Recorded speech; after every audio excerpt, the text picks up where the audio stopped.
السلام عليكم الاخوان، كي دايرين؟ لاباس عليكم؟ مزيان؟ نتمنى الله تكونوا الف خير ان شاء الله. كنت ديجا قلت لي نهضر لكم على واش الحلاقه سهله في السعوديه. شحال هادي ما درتش شي فيديو، وبغيت يعني نوضح فين بزاف ديال الناس كيعطيو ميساجات.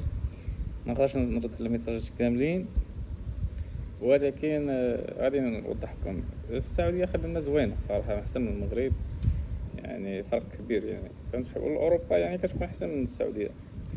ايوا يعني من ناحية الفلوس اوروبا احسن، ولكن الا ما بقيتش اوروبا كضرب على السعودية. فهمتي؟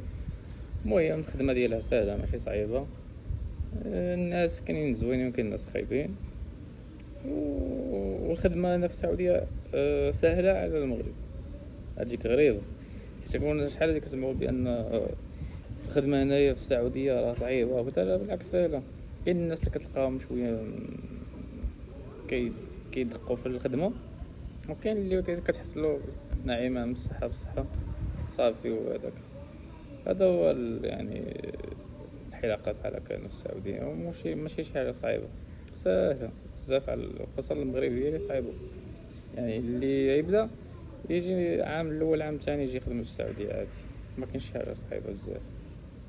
و هادشي اللي كاين. إلا شي حاجة أخرى مرحبا بكم الإخوان، سولوني على راسي وعيني.